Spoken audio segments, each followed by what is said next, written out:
প্রত্যেকবারই চেষ্টা করি একটু নতুন কিছু ভাবনার রূপ দিতে, কিন্তু সেই ভাবনাগুলো সম্পূর্ণই নির্ভর করে আমরা যে সময়ের মধ্যে দিয়ে যাচ্ছি সেই সময়ের ওপর। ঠিক যেমন দুর্গাপুজোর সময় মনে হয় মা দুর্গাকে বানাই, বা পৌষ পার্বণের সময় মনে হয় একটু পিঠেপুলি বানাই, কিন্তু নিজে একজন নারী হয়ে এই নারী সত্তাকে উদযাপন করার এই বিশেষ উৎসবকেই প্রত্যেকবারই কেমন যেন ভুলে যাই। কিন্তু এইবার ভেবেছি যে না, কিছু একটা ভাবতেই হবে।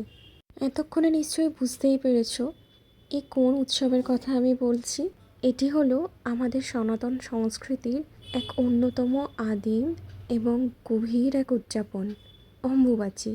আর আজ তোমাদের ছবি আঁকতে আঁকতে বাংলায় প্রচলিত একটি লোকগল্প শোনাবো। বহু বছর আগে সত্যযুগের শেষে যখন পৃথিবী পাপের ভারে ক্লান্ত হয়ে পড়েছিল, তখন ধরিত্রী মাতা সৃষ্টিকর্তা ব্রহ্মার কাছে গিয়ে দাঁড়ায়। মাটি তখন শুকিয়ে কাঠ, ফসলের তেজও কমে গেছে, আর মানুষের লালসায় প্রকৃতির সবুজ রূপ মলিন হয়ে আসছে। ধরিত্রী দেবী কাতর স্বরে বললেন, পিতামহ, আমি ক্লান্ত। প্রতিনিয়ত জন্ম দিতে দিতে কোটি কোটি প্রাণীকে নিজের বুকে ধারণ করতে করতে আমার ভিতরের সৃজনী শক্তি আজ ক্ষয়প্রাপ্ত। আমি কিভাবে আবার নতুন করে সেজে উঠব? ব্রহ্মা তখন মুচকি হেসে বললেন, ধরিত্রী, সৃষ্টির নিয়মেই লুকিয়ে আছে বিশ্রামের রহস্য। যে নারী নতুন প্রাণের জন্ম দেয়, তার শরীরে যেমন প্রতি মাসে একটি চক্র আবর্তিত হয় যা তাকে আগামী দিনের মাতৃত্বের জন্য তৈরি করে, তোমার বুকেও তেমনি একটি সময় আসবে। তুমি হবে ঋতুমতী।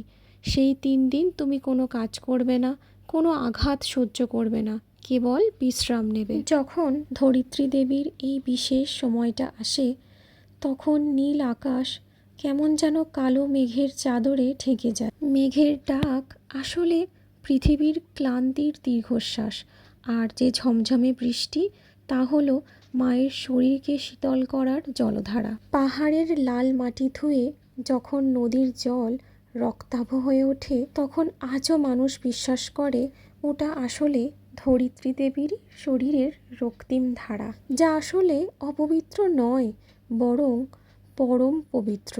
কারণ এই রক্তক্ষরণের পরেই পৃথিবী আবার উর্বর হয়ে ওঠে। প্রথম যখন অম্বুবাচী নেমেছিল, তখন এক অহংকারী চাষি ব্রহ্মার নিয়ম অমান্য করে মাটিতে লাঙল চালিয়েছিল।